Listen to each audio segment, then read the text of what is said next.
Assalamualaikum warahmatullahi wabarakatuh. Baiklah, kami akan mempresentasikan tentang logam alkali bersama saya Eka Azandriani dan rekan saya Rizka Septarini dan juga Feli Hardianti. Nah, yang pertama adalah pembahasan tentang apa itu logam alkali. Logam alkali merupakan unsur-unsur yang termasuk ke dalam golongan 1A kecuali hidrogen, yaitu litium, natrium, kalium, rubidium, cesium, dan fransium. Masing-masing unsur tersebut memiliki konfigurasi elektron valensi keadaan dasar Ns+1. Kata alkali berasal dari bahasa Arab alkali, yaitu abu yang dalam air bersifat basa. Oleh karena itu, logam-logam alkali atau golongan 1A umumnya jika dilarutkan dalam air membentuk larutan basa, maka disebut logam alkali. Nah, kenapa unsur hidrogen termasuk ke dalam golongan 1 tapi tidak termasuk logam alkali? Hal ini dikarenakan perilaku dari unsur hidrogen yang menyimpang jauh dari perilaku logam alkali. Selanjutnya yaitu keberadaan logam alkali di alam.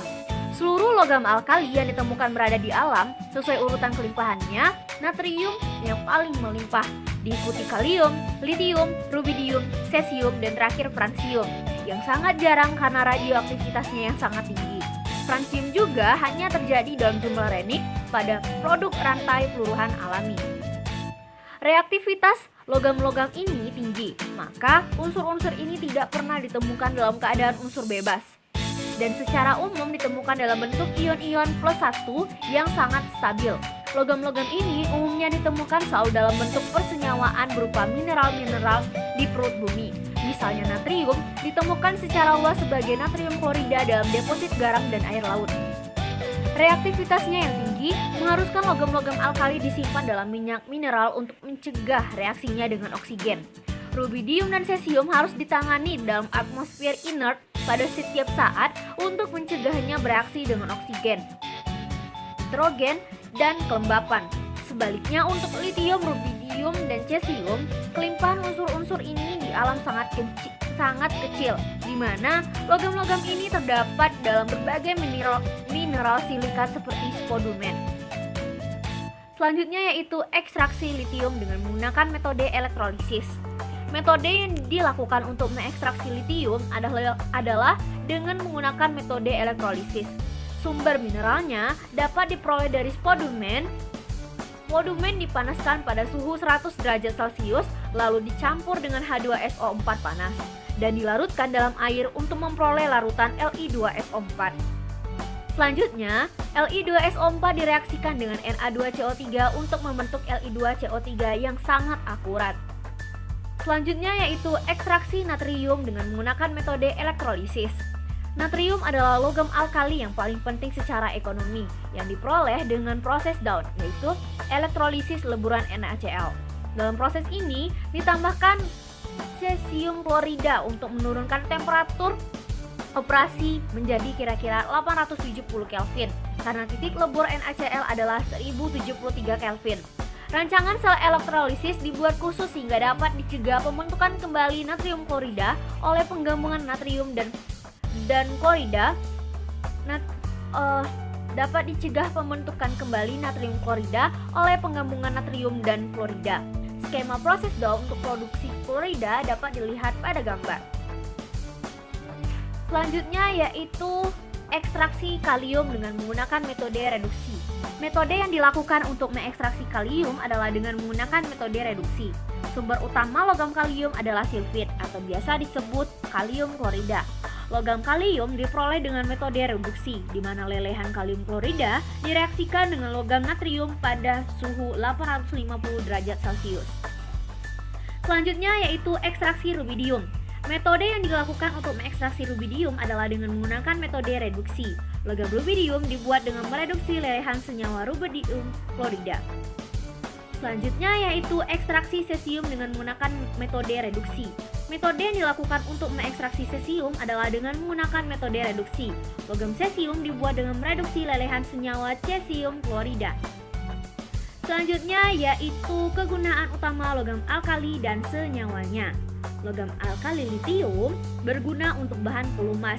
Bisa digunakan sebagai baterai, bahan paduan di dalam timah dan industri kaca. Serta logam litium ini bisa digunakan di aluminium dan magnesium yang bersifat menguatkan. Logam alkali natrium yang bisa digunakan sebagai bahan utama pembuatan magnesium, senyawa natrium sulfat, karbonat dan hidroksida bisa digunakan dan dipakai dalam industri kertas. Selanjutnya yaitu garam dapur yang dihasilkan dari natrium klorida. Natrium klorida sendiri bisa dimanfaatkan untuk membuat berbagai masakan. Selain itu, natrium bikarbonat atau baking soda bisa dipakai untuk pengembang kue. Kalium bisa digunakan dan dipakai untuk bahan pembuatan pupuk. Kalium hidroksida dapat dipakai di dalam industri deterjen, dan kalium bromida dapat dipakai dan digunakan dalam dunia fotografi. Rubidium dan cesium sama-sama digunakan sebagai permukaan pekat cahaya dalam sel fotolistrik yang dapat mengubah cahaya menjadi listrik. Selanjutnya yaitu sifat fisik logam alkali. Logam-logam alkali memberikan gambaran yang lebih jelas tentang pengaruh naiknya nomor atom dan ukuran ion terhadap sifat-sifat fisika dan kimia dibanding unsur-unsur golongan lain. Maka logam-logam golongan 1 sering digunakan untuk menggambarkan prinsip-prinsip umum. Beberapa sifat fisika logam-logam golongan 1 dapat dilihat pada tabel di bawah ini. Beberapa poin penting timbul dari data di bawah ini, antara lain 1. Dengan naiknya nomor atom, maka atom-atom menjadi lebih besar dan kekuatan ikatan atomnya menurun. Yang kedua, pengaruh naiknya ukuran menyebabkan naiknya muatan inti. Karena itu, energi ionisasi menurun dari litium ke cesium. Harga energi ionisasi pertama untuk logam-logam alkali adalah tinggi, sehingga pembentukan ion M2+ di bawah kondisi normal tidak bisa terjadi. Selanjutnya yaitu sifat kimia.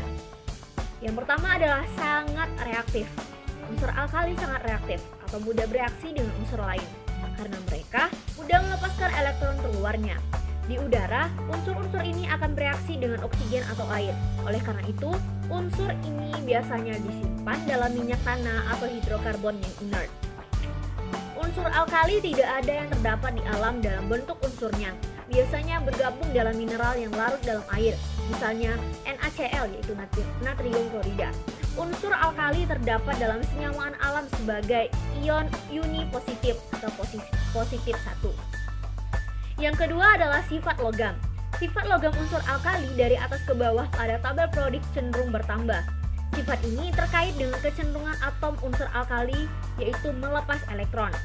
Yang ketiga adalah reaksi-reaksi pada logam alkali. Yang pertama adalah reaksi pada air. Jika unsur alkali direaksikan dengan air, maka litium bereaksi lambat, sedangkan natrium meleleh dan logam lainnya menyala. Reaksi yang kedua adalah reaksi antara logam-logam alkali dan oksigen menghasilkan oksida M2O, peroksida M2O2, dan superoksida MO2. Yang ketiga adalah reaksi logam alkali dengan unsur-unsur halogen N, S, P, dan H2. Litium merupakan unsur yang dapat bereaksi secara langsung dengan nitrogen. Dan yang terakhir adalah logam-logam alkali memberikan warna nyala yang khas. Misalnya litium merah, natrium kuning, kalium ungu, rubidium merah, dan cesium biru atau ungu. Selanjutnya yaitu logam-logam alkali. Penampakan. Logam-logam litium, natrium, kalium, rubidium berwarna putih keperakan, tetapi cesium berwarna kuning keemasan.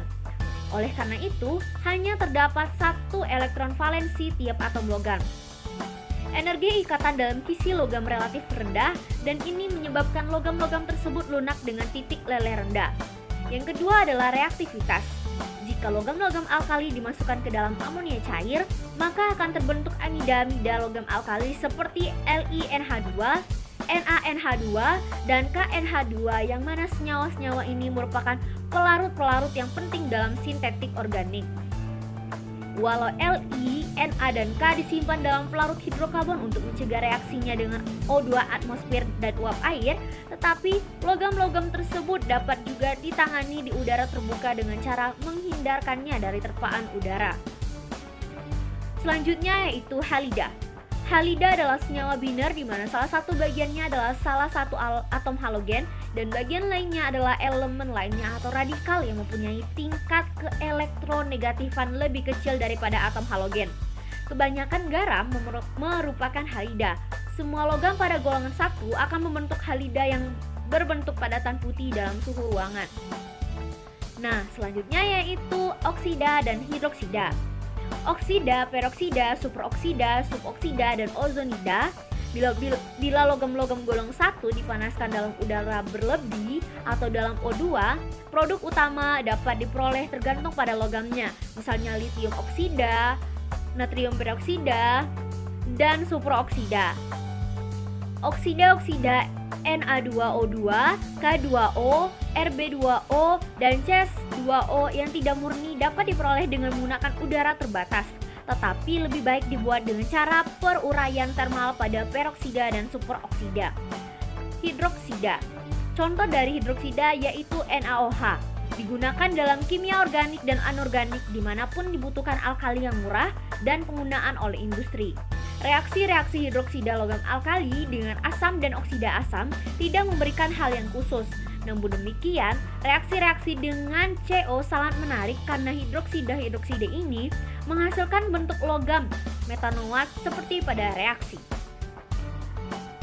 Selanjutnya yaitu garam dari asam oksokarbonat dan hidrogen karbonat. Seperti kebanyakan garam-garam dari asam okso, logam alkali tergantung pada ada atau tidaknya anion okso pada kation. Maka kita cenderung mendiskusikan tentang asam-asam okso di bawah asam yang tepat. Namun demikian, di sini hanya ditelaah karbonat dan hidrogen karbonat dengan alasan kepentingannya. Contoh dari garam dari asam oksokarbonat dan hidrogen karbonat adalah natrium hidrogen karbonat. Sekian presentasi dari saya. Wassalamualaikum warahmatullahi wabarakatuh.